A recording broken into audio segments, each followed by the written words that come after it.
بسم الله الرحمن الرحيم صلى الله وسلم عليك يا سيدي ومولاي يا رسول الله صلى الله وسلم عليك يا سيدي ومولاي وابن مولاي أبو عبد الله فاز من اعتصم بحبلكم وأمن من لجأ إليكم يا ليتنا كنا معكم فنفوز فوزا عظيما.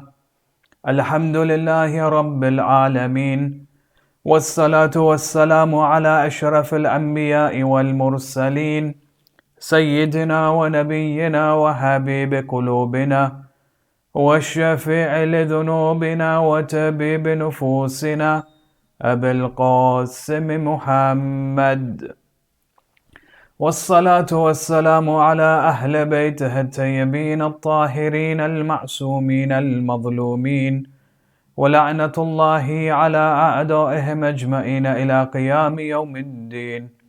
وفقنا الله وإياكم بعلم وعمل صالح إن شاء الله بذكر الصلاة على محمد وآل محمد. اللهم صل على محمد وآل محمد وعجل فرجهم. أما بعد، فقد قال الله عز وجل في كتابه الكريم: بسم الله الرحمن الرحيم واخفض جناحك للمؤمنين. آمنا بالله. صدق الله العلي العظيم. Respected elders, brothers and sisters, Assalamu alaikum wa rahmatullahi wa barakatuh. The ayah of the Holy Quran is a fundamental ayah in understanding the core element in how we should create a communication and how we should communicate or how we should create a relationship with Allah subhanahu wa ta'ala. So when a question is raised, what formula should I utilize? What akhlaq should I have embedded within my characteristics when I engage and communicate with Allah subhanahu wa ta'ala? There are a handful of things that we should establish within our lives. The first is tawbah, the act of always and constantly turning to Allah subhanahu wa ta'ala, turning to Him, repenting for the mistakes that we have committed within our lives. And we spoke about this at length yesterday. We spoke about, for example, the characteristics of the ta'ib, the one who, for example, constantly returns to Allah subhanahu wa ta'ala when he has committed mistakes. Whether they are grave mistakes or small mistakes, whether they are constant, whether they are plenty in quantity, doesn't matter. The idea is that this person should always constantly turn to Allah subhanahu wa ta'ala. There's a beautiful story that I remember. They say there was a taxi driver, who one day had a client. Who were the clients? They say it was a scholar, a great scholar, an elderly man. But along with the elderly man, there was a younger scholar, a person who had just entered the house.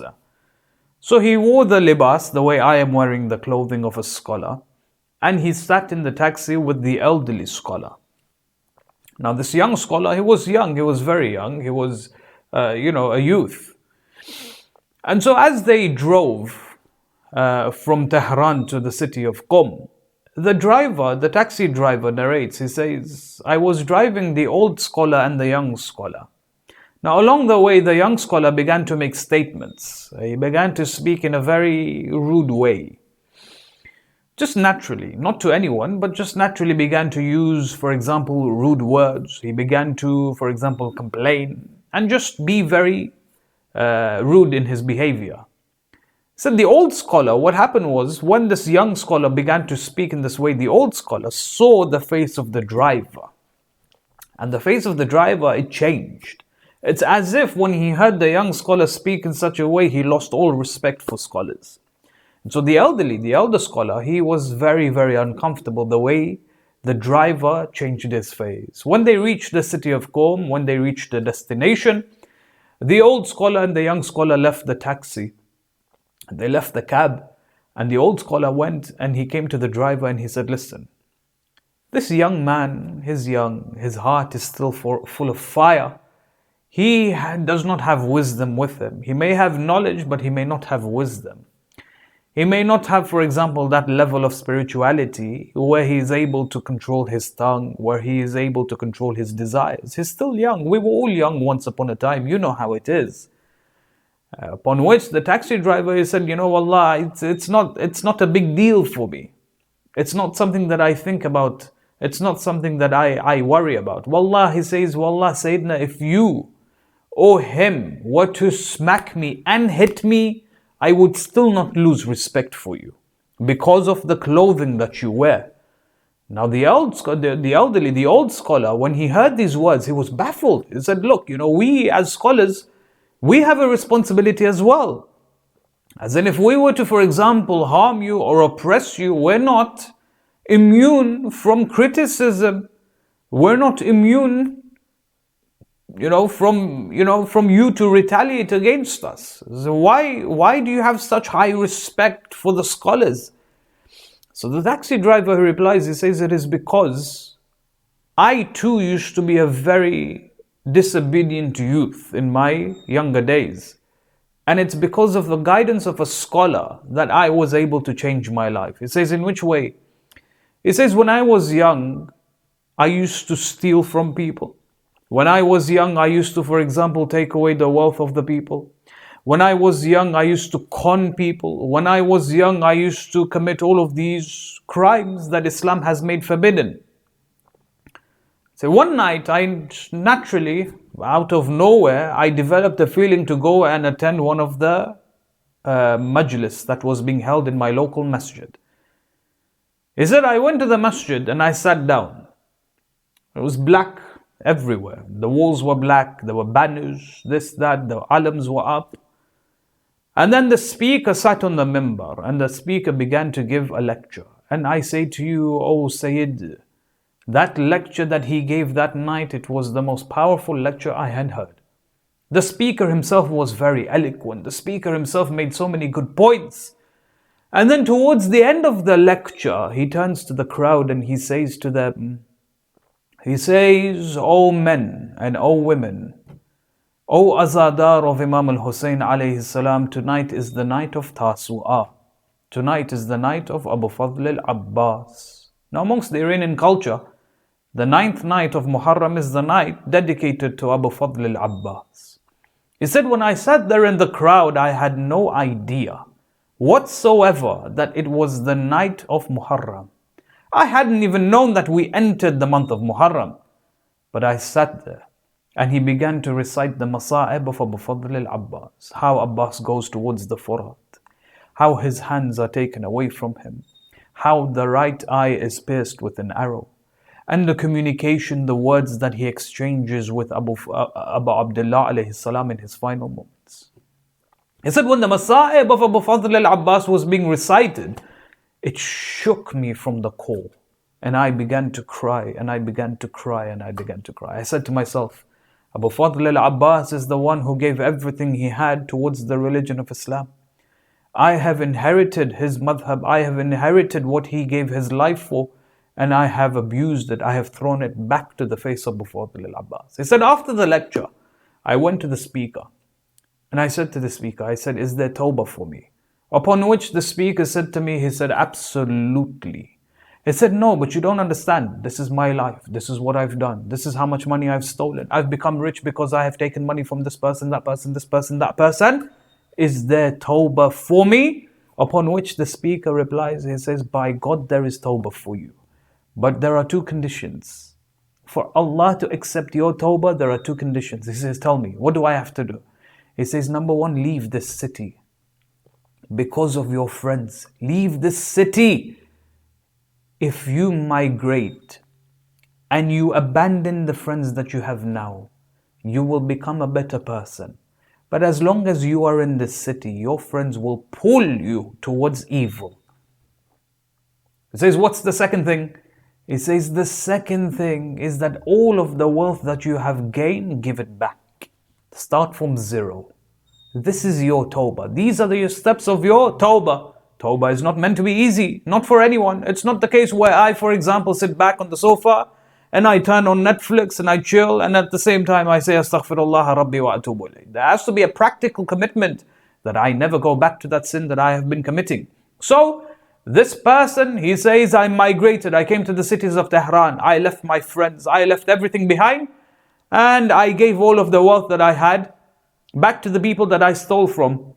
Those whom I could not find, I gave sadaqah on their behalf. I migrated to the city of Tehran, I became a taxi driver. And wallah, when I became a taxi driver, slowly wealth started coming towards me. I gained enough wealth until I was able to buy my own car, and then I was able to open up my own business, for example. Slowly over time, I had my own clients. Slowly over time, I was able to find a wife. I was able to marry. I have children.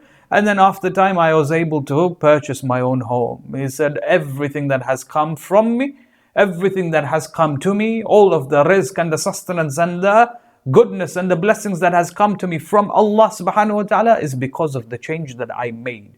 It is because I started communicating with Allah subhanahu wa ta'ala anew.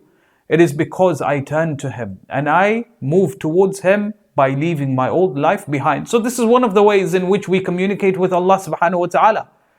The second way in which we communicate with Allah subhanahu wa ta'ala is through humility, is by being humble. And when you refer to many of the adiyah, many of the du'as that we have, every single dua, the primary message behind these du'as is that a person has humility, especially when he communicates with Allah subhanahu wa ta'ala. You find, for example, in Dua Kumail, Amir al-Mu'mineen alayhi salam, he says beautiful statements. What does he say? He says, Allahumma inni as'aluka su'ala khadi'in mutadhallilin khashi'a an tusamihani wa tarhamani. He says, Ya Allah, I am a person who has tadhallul. I am a miskeen, I am insignificant, I am poor, I am ignoble when I stand in front of you. He says, I have khudu because I am the one who has been subdued by your power. I am a person who has khushu'. I am the one who is made silent. I am the one who has been humbled before you. I have become calm. I have become calm in my character because of your awe, because of your power, because of your might above me. When you understand the concept of humility, you find that a person who has humility would always turn to Allah subhanahu wa ta'ala in inqiyad. That the abd of Allah subhanahu wa ta'ala, you and I and every single person on the face of this earth, we turn to Allah subhanahu wa ta'ala in the state of absolute obedience. And this is something that needs to be highlighted. This is something that we need to be conscious of. That when I turn to Allah subhanahu wa ta'ala in humility, it is with the idea that I turn and I obey to Him. Or I obey Him absolutely without any conditions whatsoever.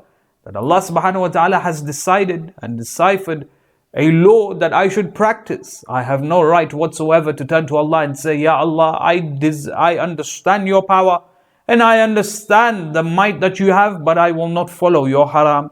I will not follow your halal and I will not follow your wajib. This is not the idea of humility. The core concept of humility is that we turn to Allah subhanahu wa ta'ala in absolute obedience. And to be the slaves of Allah subhanahu wa ta'ala is in itself an honor. When you refer to the Quran, you find that Isa is a slave of Allah. Inni Abdullah wa atani al-kitab. When you turn to, for example, Ibrahim, he is seen as the abd of Allah. When you see Rasulullah, he is seen as the abd of Allah. Yes, ashhadu anna Muhammadan abduhu wa rasuluh. That indeed the Holy Prophet of Islam is the abd, the slave of Allah subhanahu wa ta'ala. When we become slaves of Allah subhanahu wa ta'ala, we become what? The unchained slaves. Yes, we become the unshackled slaves. We become the free slaves in reality. People come forward and say, this is an oxymoron, isn't it? How can you be a free slave? Wallah, if I am a slave of dunya, then I am truly a slave of my desires. I am a slave of wealth. I am a slave of gold and silver. I am the slave of, for example, my shahwat. But when I become a slave of Allah subhanahu wa ta'ala, freedom is given to me. And I am made a free slave. Only if I become a slave of Allah subhanahu wa ta'ala. And so therefore, when you turn to the Holy Quran, you find that Allah subhanahu wa ta'ala highlights certain characteristics or certain characters in particular. certain personalities who are seen as arrogant personalities. And Allah, by God, He condemns them. He rebukes them and He sentences them to the fires of hell. You take, for example, the Qawm of Ad and Lut. The Qawm of Ad, according to history, they say they were so profound in the technology that they had access to, that they were able to mold houses from the rocks of the mountains, that they were able to, for example, build villages in the depths, in the caves of the mountain. They used to reside in the mountains. You go to, for example, certain villages in Iran, you see this. You see houses made from the rocks of the mountains. It's beautiful, something that is absolutely mind-boggling how they were able to do so. Today, we perhaps, an argument can be made, that we have the technology, that we have the tools to create these types of structures. But in the time of Ad, for example, what type of technology did they have that they were able to make and manufacture houses within the rocks of the mountains?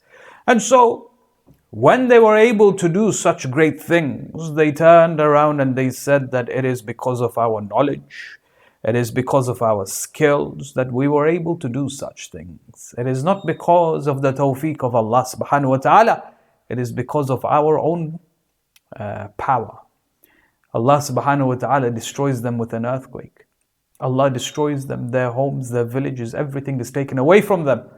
Allah reinforces and makes them remember the power that belongs truly to Allah subhanahu wa ta'ala. When you take, for example, certain personalities like Fir'aun comes forward and he says, Ana rabbukumul a'la. What does that mean? It means that every power, every scent that has come to me, it is because of me. It is not because of Allah subhanahu wa ta'ala. The slaves, the power that I have, the influence that I can project upon my people, all of that is because of me and not because of Allah subhanahu wa ta'ala. In the Holy Quran, when Allah speaks of Qarun, you know how Allah subhanahu wa ta'ala destroys the reputation of Qarun? The only thing He talks about Qarun in the Holy Quran is his wealth. And Allah condemns him in such strong words. The only characteristics that Allah subhanahu wa ta'ala speaks of Qarun is the wealth that he had. And yet even then, Qarun comes forward and he says, the wealth that I have, it is because of my knowledge. It is not because Allah has given me the sustenance. It is not because Allah subhanahu wa ta'ala has chosen for me that I have this wealth. It is because of my skill and my knowledge and my wisdom that I was able to amass such a great amount of wealth. Allah opens the land and Qarun begins to sink within this land. Allah destroys him. And not a single penny from his wealth is able to save him from the adhab of Allah subhanahu wa ta'ala. So when you turn to the Holy Quran, you find that Allah subhanahu wa ta'ala, when He speaks about many of the different personalities who had arrogance, many of them were destroyed by Allah subhanahu wa ta'ala. Many of them were condemned to the pits of the fires of hell because of the arrogance that they had in their hearts. And arrogance is something that goes in opposition to humility. So you find humility on the one hand is a God-weary character. It's a virtue. It's a spiritual virtue, whereas arrogance is a spiritual vice. And this gives rise to a question. As in, how can I, for example, establish humility in my life?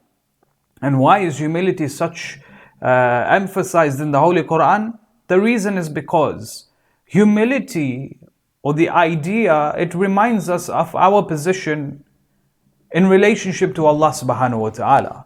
Because remember, humility is how I interact with Allah subhanahu wa ta'ala. When I come forward and I remind myself and I become conscious of the fact that Allah subhanahu wa ta'ala is in charge of every dimension of my life. When the Quraysh of Mecca, when they came towards the Holy Prophet, they said to Rasulullah, look, we'll accept your message as long as you allow us to worship our Lord. We'll accept the message of the Holy Quran. We'll take the Quran. But we will worship your Lord Allah. At the same time, we will worship our idols. We spoke about this yesterday as well, that the Quraysh of Mecca, they tried everything in their power to try and subdue the Holy Prophet. One of the things that they tried Or one of the things that they began to, for example, you take the example of Abu Jahl. They say that Walid ibn Mughira, he sits down one day with Abu Jahl and he says to Abu Jahl, he says, Ya Abu Jahl, do you believe in the Prophet? Do you believe in Muhammad? Do you believe in the Quran? Abu Jahl says, by God, yes. He says, I do believe in his message and I believe that his message is true and it is correct. But we will never accept his message because there are slaves in his camp, there are slaves amongst him, and we will never sit alongside those slaves. Yes, the arrogance that was there in the heart of Abu Jahl and Walid ibn Mughira, you find that these individuals could not bear to sit alongside the company of those whom they had power over. And so they tried, even in their last final breaths, to fight against Rasulullah and to subdue his message. They used to come forward and they used to say, why was this Quran not revealed to a man of importance in the two towns? The verse after it, what does it say? It says, أَهُمْ يَقْسِمُونَ رَحْمَةَ رَبِّكَ نَحْنُ قَسَّمْنَا بَيْنَهُمْ مَعِيشَتَهُمْ فِي الْحَيَاةِ الدُّنْيَا. He says, Allah subhanahu wa ta'ala says, these Quraysh of Mecca, they have power in their hands. And what do they think? They think they are the ones who have that power because of their own good, because of their own doing. Allah comes forward and He says, are they the ones who distribute the rahmah of Allah subhanahu wa ta'ala? Or are we the ones who distribute the rahmah of Allah subhanahu wa ta'ala? Allah has raised some above others. Allah has given ilm some more than others. Allah has given wealth some more than others. وَفِي السَّمَاءِ رِزْقُكُمْ وَمَا تُوعَدُونَ. Allah says in the Holy Quran that we have ascertained your rizq from the heavens. We are the ones who decide every dimension of your life. Wallah, if we have this in mind, that Allah is the one who has given me every penny that I own. Allah has given me every ilm that I have in my nafs or I have in my mind. Allah is the source of my wisdom. Allah is the one who allows me to live. Allah is the one who has given me the bounties and the ni'mat. Allah has given me, for example, the family that I have. Allah has given me the power of sight. Allah has given me the power of hearing. Allah has given me the power of speech. The fact that I can recite Noha and Qasid for Abu Abdullah alayhi salam, this is a ni'mah from Allah. When I remind myself of all of the bounties that I carry in my life, I realize that I am absolutely powerless and that Allah subhanahu wa ta'ala is in charge of me. If He wished, He could remove me from the face of this earth. If He wished, He could delete me from history completely. Every dimension of my life is controlled by Allah subhanahu wa ta'ala. When I mentally come to this conclusion, it humbles me in front of Allah subhanahu wa ta'ala. And I say to myself, there is nothing in this world that belongs to me. بِيَدِهِ الْمُلْكِ تَبَارَكَ الَّذِي بِيَدِهِ الْمُلْكِ. Everything belongs to Allah subhanahu wa ta'ala. Nothing really belongs to me. That whenever I am in need, rather than turning to the people in my community, rather than, for example, seeking help from those who are not really able to help me, I turn to Allah subhanahu wa ta'ala first and foremost. I say to Allah, Ya Allah, this is something that I am deficient in. Help me develop. Answer my hajat. And Allah will answer your hajat. Allah loves when a abd turns to Him constantly, day in, day out. Even for the most mundane of things. Allah loves this from His servants. You know, this is the difference between us and Allah subhanahu wa ta'ala. I as a human being, for example, say I am in need of wealth. I have a particular debt that I need fulfilled. So I come to someone and I tell them, help me fulfill this debt of mine. And then I go back to them again. And then I go back to them again. And then the fourth time. And then the fifth time. After a few moments, you find that this person will block himself away from this person who is seeking. The person who gives and gives and gives always has a limit. He may be Al-Jawad, he may be Al-Kareem, but there is always a point where he will stop. He will cut off all communications from the one asking. Whereas Allah subhanahu wa ta'ala, He is the one who gives and He gives and He gives, and there is no limitations to His giving. He loves to give and He will carry on giving.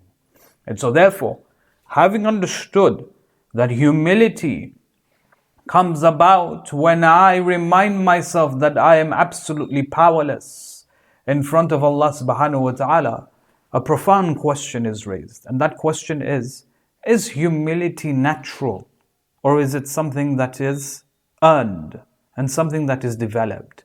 You find that our scholars came forward and they said psychologically, when you look at the psychological makeup of the human being, man is such that he does not humble himself to Allah subhanahu wa ta'ala.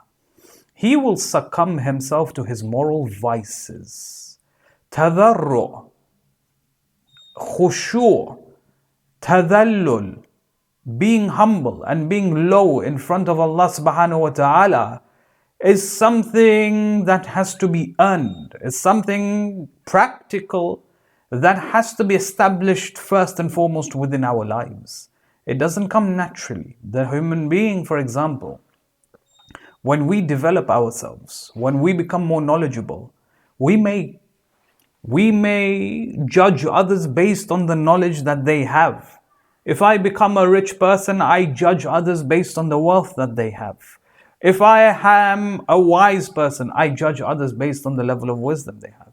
If I am a powerful politician, I judge others based on the level that they have in the fields of politics, for example. Yes, this is how I develop and this is how I interact with other human beings. Naturally, if I am rich and I see that I am the richest in the community, it develops that sense of arrogance in my heart, that I have wealth when no other person has wealth like mine. Arrogance is something that comes naturally to the human being, whereas tadallul, humility, khushu', tadarru' has to be earned. It's something that has to come out of practice. I have to train myself to succumb and to subdue my arrogance. And I have to succumb to humility. I have to develop humility. That's why Allah subhanahu wa ta'ala in the Holy Quran comes forward and He says that humility is something that you have to develop yourself as human beings.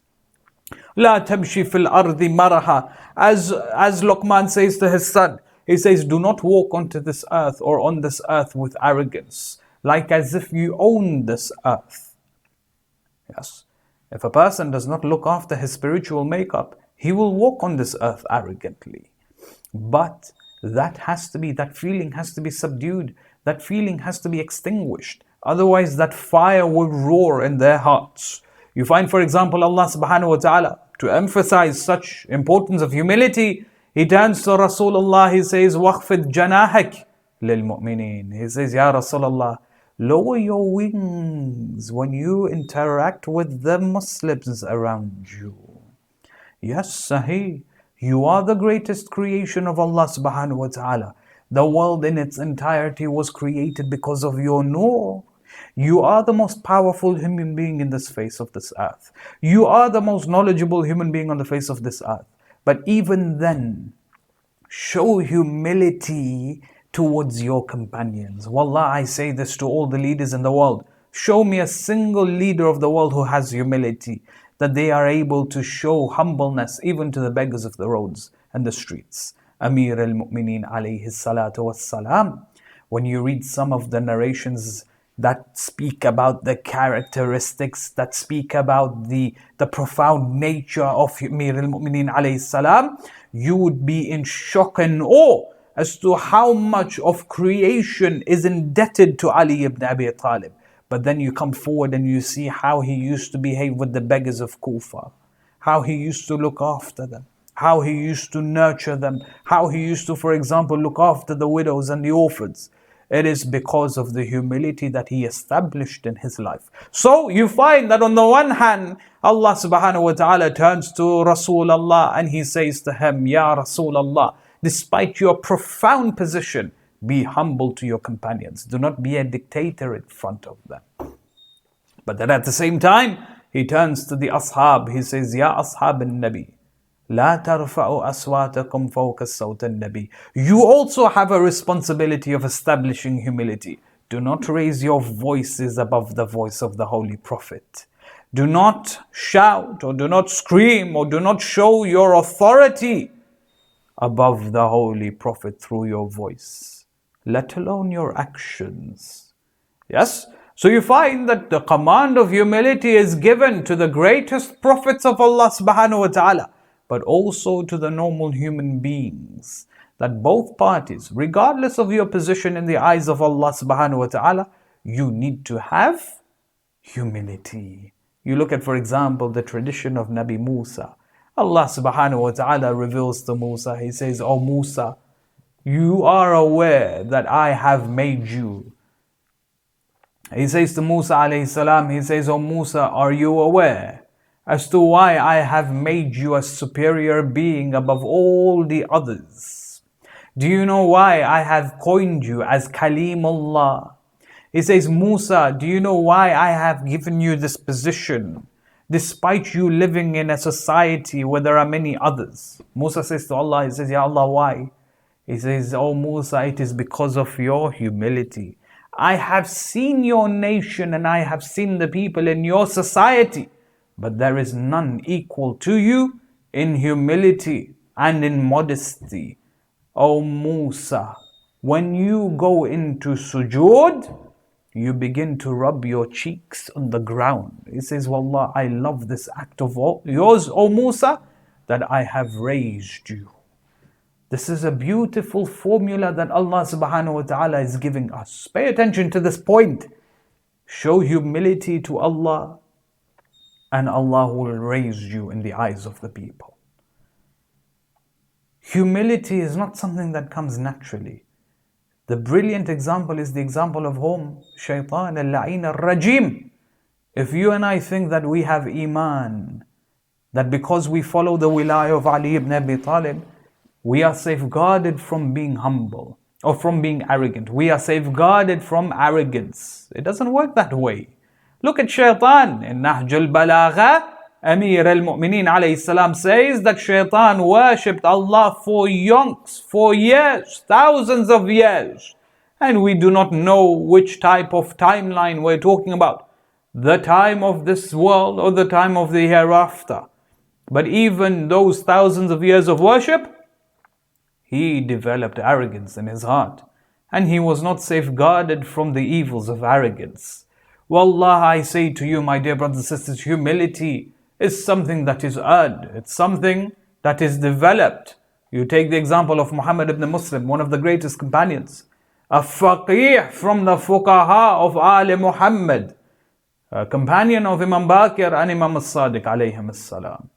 They say, Muhammad ibn Muslim, one day the Imam as-Sadiq salawatullahi wa salamu alayhi, he comes towards Muhammad ibn Muslim, he says, "Ya ibn Muslim, be humble. Be humble." Muhammad ibn Muslim, when he heard this statement, there's something interesting about him. They say Muhammad ibn Muslim was a faqih, he was a very knowledgeable scholar, but at the same time he was a rich businessman. He was very affluent.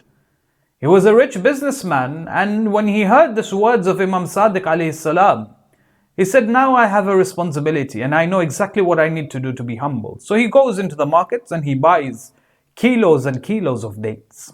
And he carries all of these dates and he sits outside Masjid al-Nabi in the city of Medina, outside one of the gates. He lays down a sufra, he buys a scale, he sits down with the scale and with the dates and he begins to sell dates. He turns to the people and he says, "Ya ayyuhan nas, I am selling dates. Come and buy dates from me." The people would come and they would buy dates. This is a man who is a rich businessman. Yes, this is a man who is affluent. He doesn't need to buy dates, but he displays humility by selling dates. They say that the sons of Muslim, the tribe that Muhammad ibn Muslim was from, they all came towards him and they said to him, "Oh Muslim, stop what you are doing. Oh Muhammad, stop what you are doing. You are causing embarrassment to your tribe. You are a rich man. Do not succumb yourselves to this act that is reserved only for the low class in society." He says, "Oh Muhammad ibn Muslim, show respect to your tribesmen and do not humiliate yourself. He turns around and he says to them, he says, my brothers, this is the order of my Imam as-Sadiq. He has told me and ordered me to be humble. So one of them jokes and he says, well, if that's the case, if you want to show humility, then why don't you go and grind wheat into flour and then sell that as well? Upon which Muhammad ibn Muslim, he says, you know what, that's not a very bad idea. In fact, that's a very good idea. I'm going to go buy a hand mill. I'm going to go buy some grains and then I will make flour and sell that as well. And that's exactly what he did. He bought a hand mill, he bought some grains, and then he began to grind flour, the grains into flour, and he began to sell that. Muhammad ibn Muslim saw it was necessary that humility is to be established in his life. And therefore, in the final area of our discussion, when a person has humility, you find that naturally, as a product of humility, as a byproduct of humility, you find that contentment is something that is established. When a person has humility in their hearts, they are content with the orders of Allah subhanahu wa ta'ala. Because remember what we said, when I am content with that, when I understand that Allah controls every dimension of my life, naturally I say to myself, Ya Allah, you have chosen for me because you know what is best for me. If I am poor, Ya Allah, you have chosen that I stay in poverty because you know what is best for me. And you choose that which is best for me. Ya Allah, I am sick. Ya Allah, you have taken my eyes away from me. Ya Allah, you have taken away my hands. Ya Allah, you have taken away certain limbs of mine. It is because I know that that is best for me. That if I had wealth, that if I had the power to see, that if I had the power of certain organs, for example, or certain limbs, then Ya Allah, I would have moved away from you rather than moving towards you. That's why Imam Qadim alayhi salam, in a very famous narration, comes forward and he says that one needs to understand that all rizq and sustenance comes from Him. And whatever has been ordained for you, you should not complain towards Allah and you should not be angry towards Him, because He chooses that which is the best for us. Many of us, we complain when our hajats are not accepted. This is the time for us to reflect on our spirituality and our relationship with Allah subhanahu wa ta'ala. Ya Allah, you have given me millions of ni'amat in my life. Every second is a ni'mah. Yet I complain because of that one thing that I do not have. Contentment is a powerful, powerful asset. Imam Ali alayhi salam, he says contentment. He says in one narration, he says, I sought the treasures of this world. I wanted the jewels and the gold and the silver, but what did I find instead? He said, I found contentment. Ya Allah, for whatever that you have given me, I am happy with that which you have given me. He said, I sought power and I sought position and influence in this world, and I found knowledge in return. And that is enough for me. That's a very powerful hadith of the Imam alayhi salam. And the psychology is clear that when a person has contentment, he is happy with the little that has been given to him. He doesn't spend his days and his hours and his minutes chasing that which he does not have. Rather, he is happy. He is content with what he has. This person realizes and understands. This is something beautiful. He realizes and he understands that there is more to this world than the things that he doesn't have. And that's why when we turn towards the tragedy of Karbala, you find that all of the companions that were there alongside Abu Abdullah alayhi salam, they displayed true manifestations of humility. Each and every one of them. You take the example of Zuhair ibn al-Qayn. Zuhair ibn al-Qayn, they say he was an Uthmani, a person who used to follow Uthman ibn Affan, a man who was the leader of his tribe. And they say that when the Imam alayhi salam, and by the way, the ones who follow Uthman ibn Affan, you have to understand that they had animosity towards Amir al-Mu'mineen alayhi salam, because they blamed the Imam on over the assassination of Uthman. And so they say that he was traveling with Abu Abdullah alayhi salam, and they reached a makan known as Az-Zarud. They embarked in Zarud, they dismounted from their horses, they pitched their tents. They say that the news reached Zuhair ibn al-Qayn that Abu Abdullah alayhi salam is in the same lands as well. So he kept his distance from the Imam alayhi salam. Naturally, he didn't have this affinity. He was not attracted by the Imam alayhi salam. He had hatred towards his father. And so he kept his distance from the Imam alayhi salam. When he kept his distance, they say he prepared his meal with his companions. He sat and he began to enjoy his dinner until Abu Abdullah alayhi salam is given news that Zuhair ibn al-Qayn is here as well. Abu Abdullah alayhi salam sends a messenger. He says, go and summon Zuhair. Tell him that the son of Ali ibn Abi Talib wants to see him. The messenger goes to Zuhair ibn al-Qayn. He enters the presence of Zuhair. He says, Ya Zuhair, Abu Abdullah summons you because he wants to speak with you.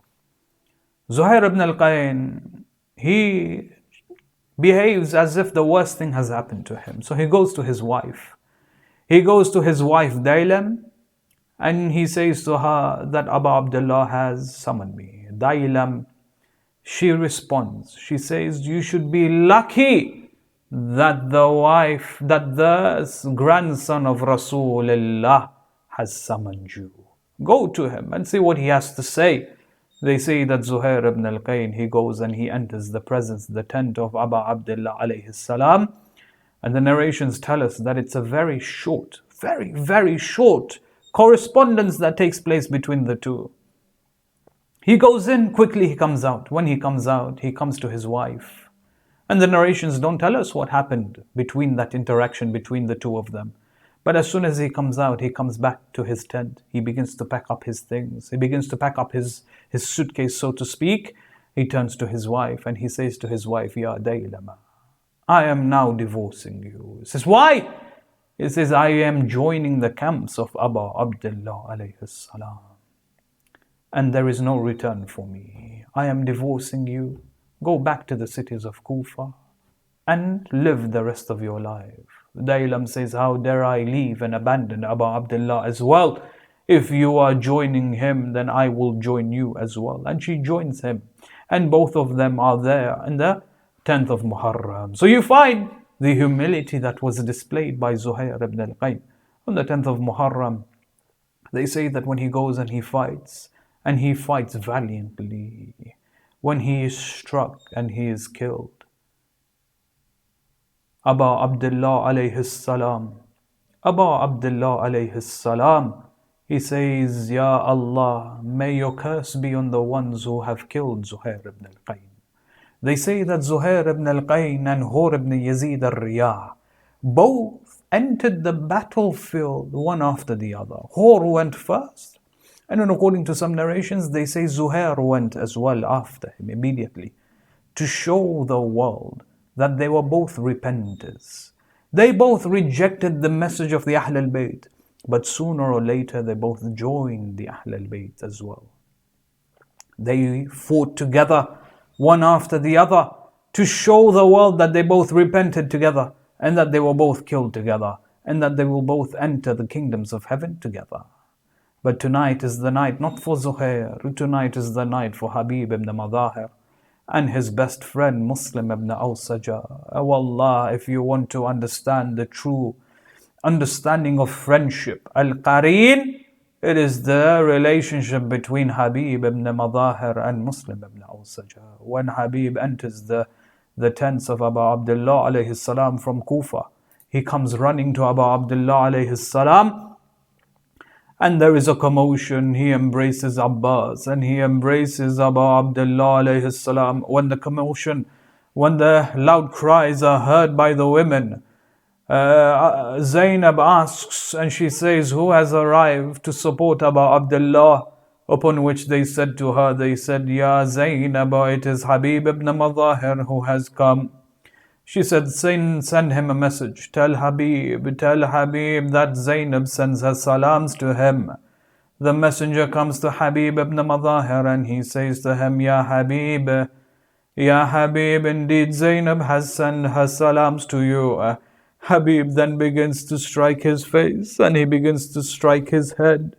And he says, Wallah, who is this Habib? Who is this Habib that the daughter of Ali and the daughter of Zahra sends her salams to me on the 10th of Muharram? They say Muslim ibn Awsaja, he goes and he fights. When he fights, he gives his life. And when he is there in his final moments, who comes towards him? It's not Abu Abdullah alayhi salam, it's Habib ibn Madahir. Habib ibn Madahir, he comes alongside Muslim, he sits alongside Muslim ibn Awsaja. He says, Ya Muslim, may Allah reward you paradise, Ya Muslim.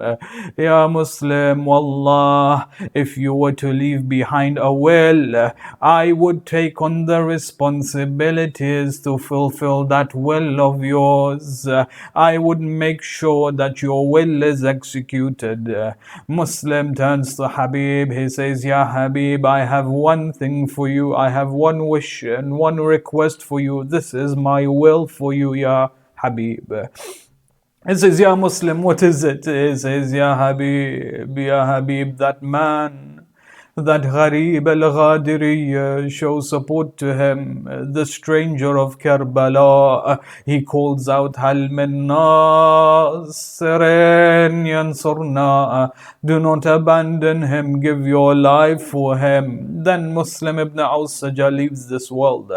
Habib then enters the battlefield. Habib, they say, when he enters the battlefield, he calls out and he cries out. He says, Wallah, I am the son of Habib. I am Habib, the son of Madahir.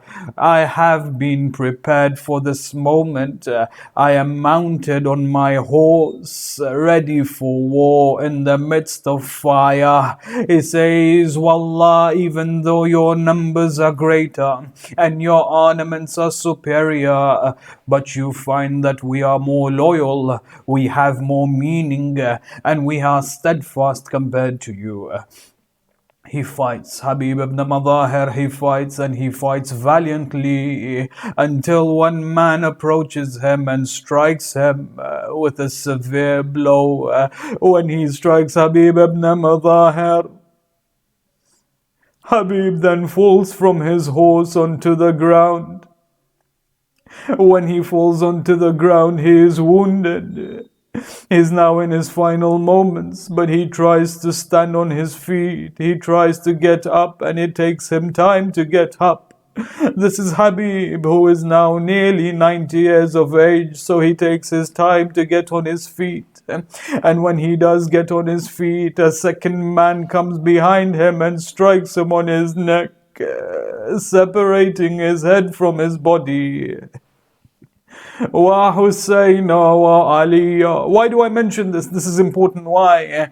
Because they say that the army of Umar ibn Sa'ad, when they entered the streets of Kufa, these two enemies of Allah that joined forces in killing Habib ibn Madahir, they began arguing and fighting with one another. One would say to the other that I was the one who killed Habib. Let me display his head on my horse so that the people of Kufa know that I aided you in killing Habib. Whereas the second would say, no, I am the one who separated his head from his body. I am the one who finished Habib. The gold and the silver that will come from Ibn Ziyad will belong to me.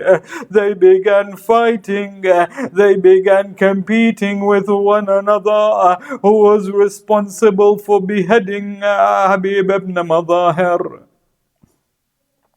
And that is why we say again and again, وَلَعْنَةُ اللَّهِ عَلَى الْقَوْمِ الظَّالِمِينَ سَيَعْلَمُ الَّذِينَ ظَلَمُوا أَيَّ مُنْقَلَبٍ يَنْقَلِبُونَ if we can recite Surah Al-Fatiha for all the marhumin, inshaAllah. Surah Al-Mubarakat Al-Fatiha.